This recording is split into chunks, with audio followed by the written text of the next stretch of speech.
Good evening, ladies and gentlemen, and welcome back to another Guinness video. This time we are bringing the third one to the table. I actually picked this up tonight from Morrison's, and I've been messing around with the foreign extra stout video because I've been quoting all these different things, and they're all sort of like lending each. They're almost like brothers, if you know what I mean. It's like the West Indies Porter here, which I have, almost like the foreign extra stout was once called the West India Porter, and then it went from a porter to a stout, and then we've got the West Indies Porter, which is not a stout. So it's almost as if like they wanted a beer, they wanted to create a beer to be able to travel, to be able to withstand weeks of travel and the long haul and everything else. So they ramped it up with hops, which most beers that were going to travel, like your IPA is, that's what the hops were probably originally used for, weren't it? Before we discovered the amazing flavours and aromas we can get out of hops. And so, yeah, you know, a stout or a porter with lots and lots of hops in, I always think to myself, if there's hops in porters or stouts, they're there more stouts, they're there more just for the bittering sense of the word. But yes, you know, so it's like now we've got, it seemed like there was sort of one beer, but now there's two. So they've got a porter and they've got a stout. So yeah, I've not had, actually, no, I tell you what, I have had this, but I was very drunk when I had it, and I think I'd bought it, and it was actually in the fridge. And I remember the next day seeing the bottle there and thinking, oh, do you know what? I shouldn't have had that. I should have savoured it. So tonight is the night to savour it. And basically, yeah, I got it from Morrison's tonight because I knew that would be probably the only place I could go and literally just get it off the shelf. I'm up at the house as well. I'm just waiting for the fire to, I've just loaded it up. I'm doing these stouts sort of up at the house, so I can sit by the fire because I do appreciate a stout by the fire. Don't worry, I will be back down the Spencer Arms, but it makes a change. I've got my actual wedding flowers here just on the table, and I couldn't be bothered to move them. So you've got to be there. You've got a bit of washing here by the fire, drying. But anyway, it is what it is. So I've got the 250 edition glass, and I'm also recording it on my iPhone tonight rather than the laptop because you'll see the foreign Irish stout. The laptop, I don't know. It just seemed like not a very good recording, but I don't know much about the Apple Macs, and I'm learning. So. You know, we'll get there. So some of the recordings at the minute, I've had light trouble. I think I probably didn't have enough light in here, so or light down at the Spencer Arms. But you know, I'm getting there. Or whether or not just the front-facing camera on the phone isn't all that good, but I like it because I can plug the mic into the phone, clip it to me. I thought I'd wear the same top as yesterday because it's only dossing around the house, and well, it sort of like fits with the. With what's going on here. So I've got to admit, Guinness has taken on a whole new meaning for me now. The whole love of Guinness that I've always had has totally like been ramped up. It's like giving me a really big hug, and I'm really pleased about that. I really am pleased about that because I don't think I've ever appreciated the power of Guinness quite as much as drinking a 7.5% foreign extra stout in front of a really, really, well, I say in front of it, I am in front of it, but you know, I'm not facing it, and how just lovely that was. And this is coming in at 6% ABV as a porter, and so basically it says here on the back, like a group of enterprising brewers on a quest to explore new recipes. What's that say? Reinterpret old ones and collaborate freely to bring exciting beers to life.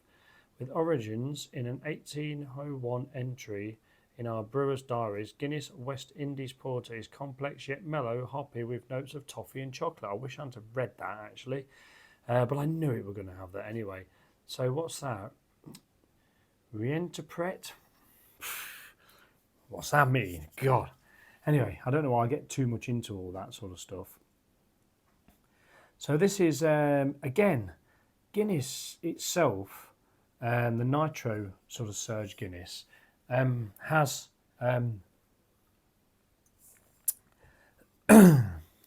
he has white head, and these two, this one included, sort of has got not so much a white head.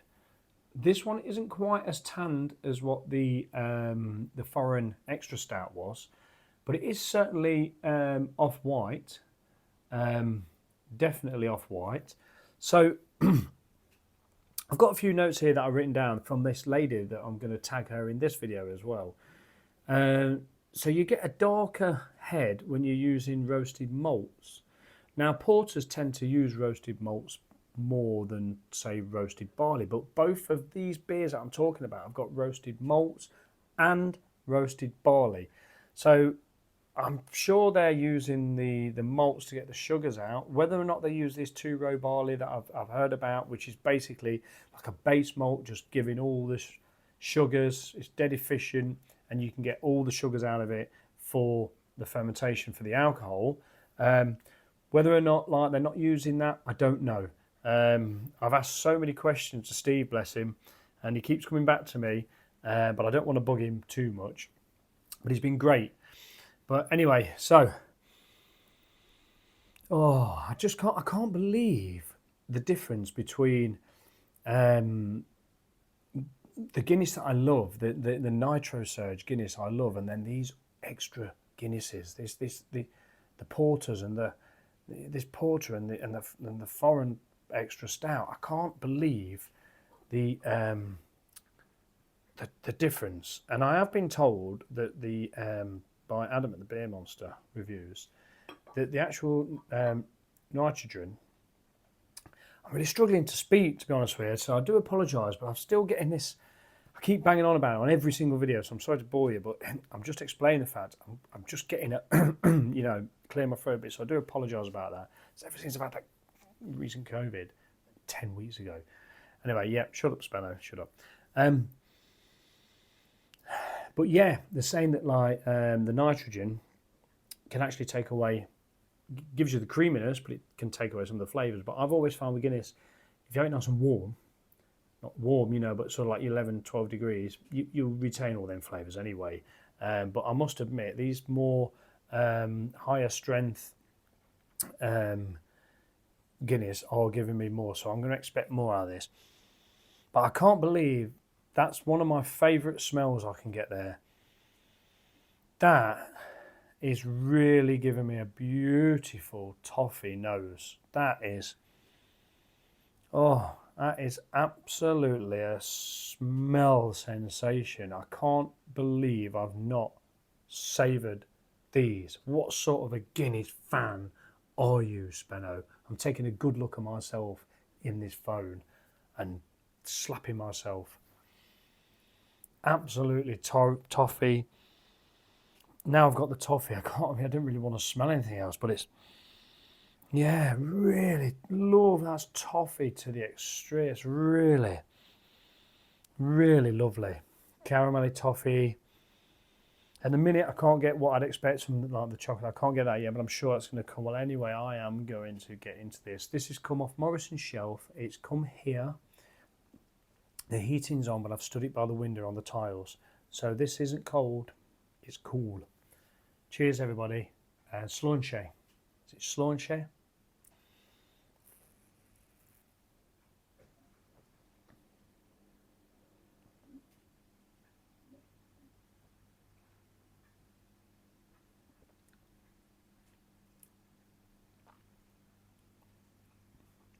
Oh my God. Wow.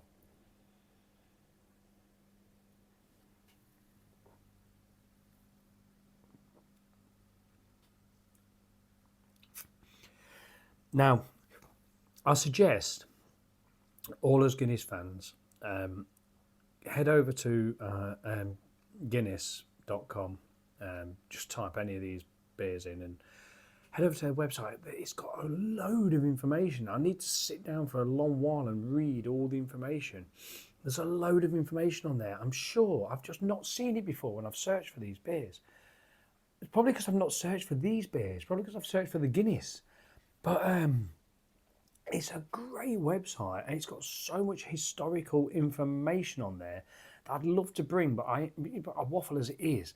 But yeah, just please go there and check that out. I'm going to be reading up on it or whatever. But these beers are so complex. I try to explain and do a little bit of research and find out, not on the actual beer flavours or anything like that, but I like to find out how stouts are made and how these particular. And the Irish stout is obviously a very particular stout. Now, I think the reason that they used and they roasted barley was because there was like a malt tax that I've slowly discovered. It's just by doing a bit of research, you like find all this sort of stuff, and it's just amazing that how it develops. And then I think the reason it went over to Ireland is because they could get away with it a little bit more for something. It weren't so, all the taxes and everything weren't so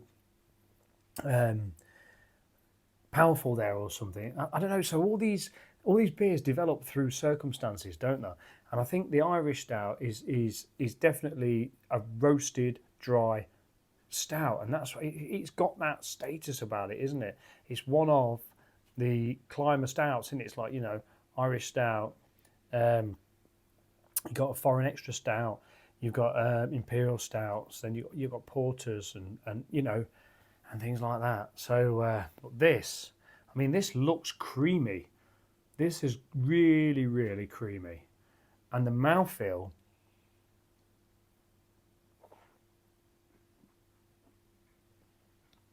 This is a very, very creamy beer coming out of a bottle.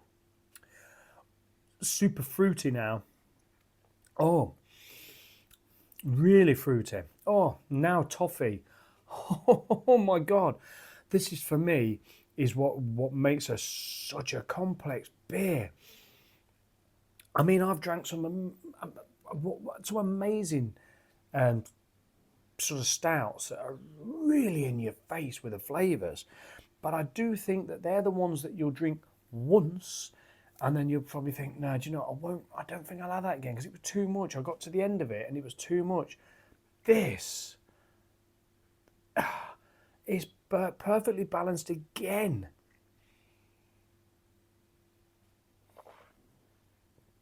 Complexed. I'm getting almost like a plum porter taste out of that. Now, the Titanic plum porter is quite a famous, I think, quite a famous porter. But I've sort of like wore that out. I absolutely used to love that. But then the actual plum taste becomes a little bit too much. And basically it just becomes a little bit too plum. Whereas this has just hit me with that fruity flavours. But I'm sure as I go down it, I'm going to get even different flavours because nothing's really like flying off the page. It's not just a chocolate drink. It's not like a fruity drink. You know what I mean? It's not. It smells of toffee, then it smells of caramel, then which is essentially, I suppose, the same thing. But then it tastes like sort of like chocolatey, say, and then the next thing it tastes fruity.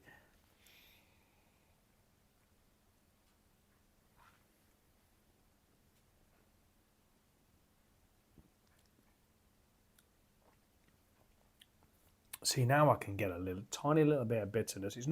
This isn't quite as bitter as what the foreign extra stout was, and certainly not as bitter as what the Guinness. Do you know what I'm going to do? I'm going to have a video with all three of these because I'm sure drinking them all three together, obviously you're going to get a mixture of taste on your palate. But I think all three beers are so different, but so the same. You know, they're all based around that. I mean, and I found out today as well that there's a Guinness yeast. So they've got their own strain of yeast as well. And that's probably what gives Guinness that unique flavour that nobody, or that uniqueness about it that nobody else can copy. But this is just another level of Guinness that I've just never experienced before. I'm just going to turn around and get the fire over. It just needs a little bit of air just to ping it up, and then I shall be back. Oh, you can't see it.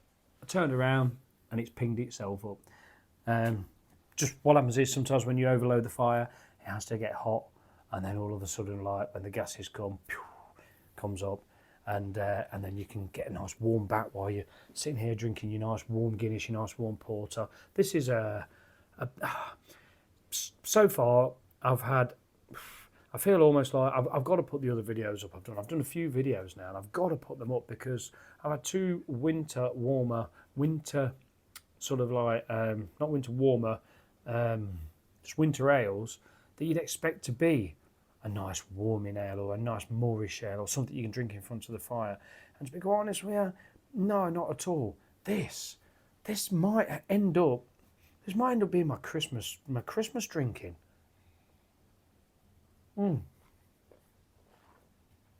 Because I've waffled onto you guys, huge toffee note when that went up to my nose. Then, oh, this is leading towards the Speno. You know what?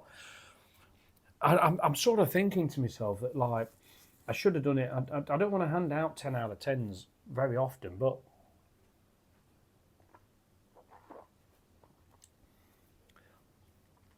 oh, see, I'm getting just slight coffee, not too much. Let's just have a quick swallow.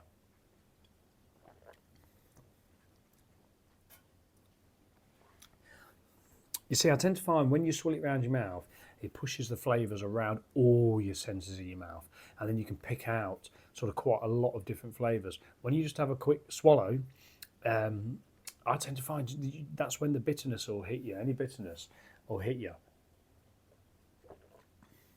Now these are obviously more sweeter, not so bitter, but it's got a very balanced, very lovely back of the throat, back of the tongue bitterness. It's absolutely just, how can I put it? It's powerful without being. It's powerful, but it's subtle. You know, it's like a real. Oh, it's just such a complex beer.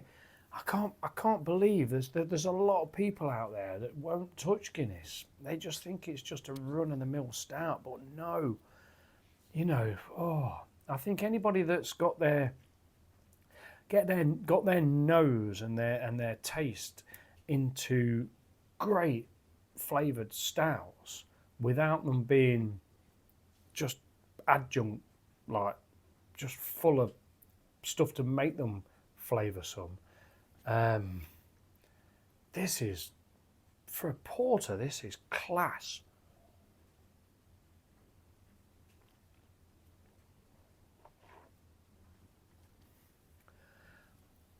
I'm wondering what the actual.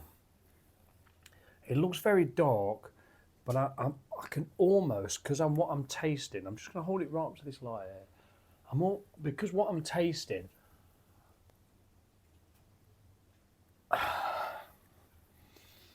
It's like I need a torch, but it's sort of like it's lending me to think it's like, and I actually wrote it down here. I did have a little look, and it says it's like ruby red, and it does lend itself to me being, but I can't see that. Like with Guinness, if you hold Guinness up to the light normally, you can see it's actually red, and I could almost see that if I was to shine a torch through it, it probably would be. But it's tasting that.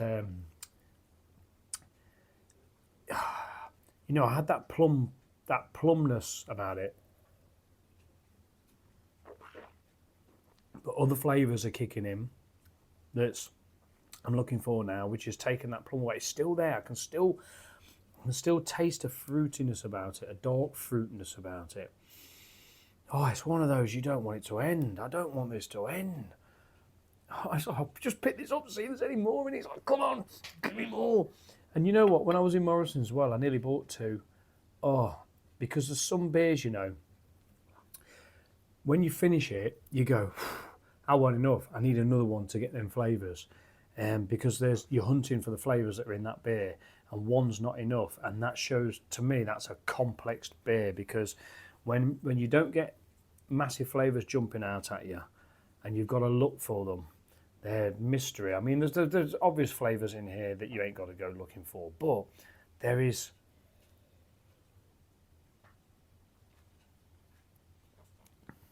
much more to be had out of that.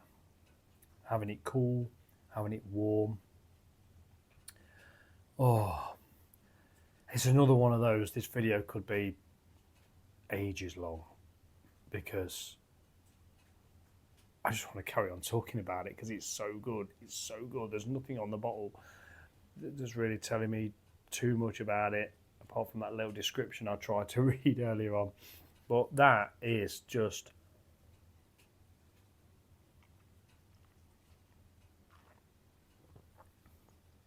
oh, toffee. Every time I put it to my nose, you're getting that caramelly toffee smell. One of my favourite things in beer, toffee and caramel. It's almost like the polar opposite to a citrus beer. You know, it's like you get a highly citrus beer for me, like, oh god, no. But anything toffee caramel, then you've got that bitterness is just there all the time. It's lingering around, but it's so smooth. It's such a smooth bitterness. I'm gonna quote Brewdog's Black Heart. They tried to be Guinness, did they? But not a chance. The bitterness that's on that, the coffee, astringent hot coffee stuff, is absolutely terrible. And I would tell the head brewer that like, I know nothing about brewing as such. I couldn't brew a beer to save my life. I sort of know there's some principles of it and things. You know your stuff, but the one thing I'd say is there's somebody at the end of it who's got to taste that, and they've got to taste that, and they've got to say that is bang on.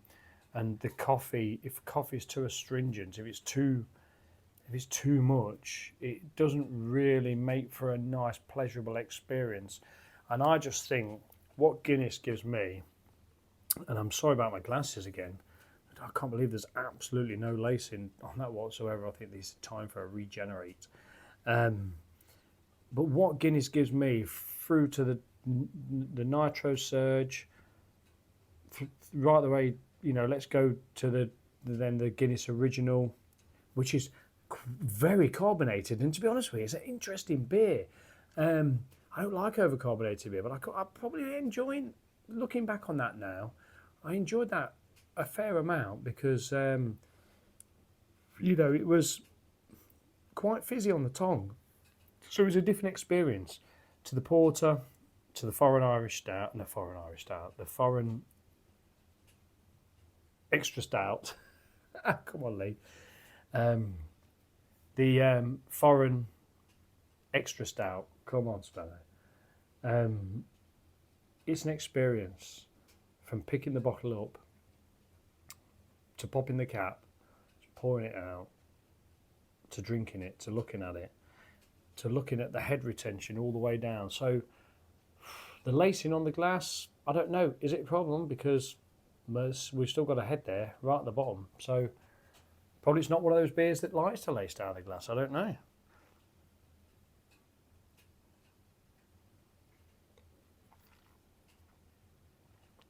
Mouthfeel is smooth. It's creamy. Velvety. Yeah, that's the word I'm looking for. It's velvet. It slips down. Oh, it's a wonderful beer.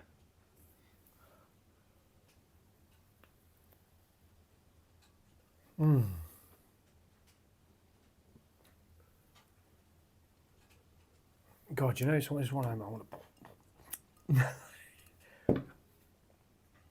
What can I say? That is... It's a Spenno 10 out of 10. That's an absolute... Literally one big one and one big zero. Boom! 10 out of 10. That is like frigging fantastic. Honestly, that is just sit by the fire, put that in the glass and just love it, just hug it, just literally. I'm quite taken aback by that. I'm quite sort of like annoyed myself that I've never really picked these up and enjoyed them for what they are. But I tell you something, I'm never gonna stop drinking my Guinness nitrosurge. Not a chance, because I like that for the smashability, for the smoothness, and at the right temperature, you still get all them coffee, chocolatey flavours out of them. It's just a different experience, and this is what Guinness gives you. And it's beer for me. I said this to my friend today. I said the thing with the beer, if you want to go out and get drunk, just drink. You know, when people say, I'll drink anything as long as it's booze, and just drink, get pissed, end up home, jobs are good. And I always get drunk when I go out on a sesh, but I don't go out with the intention of like I'm going to get steaming. I don't think that. But I drink quality beers. I'll try to. But the thing is, I know that if I'm going out on an all-dayer, I know I can drink the Guinness, just the Guinness draft. And I know that I will be averagely okay, if you know what I mean.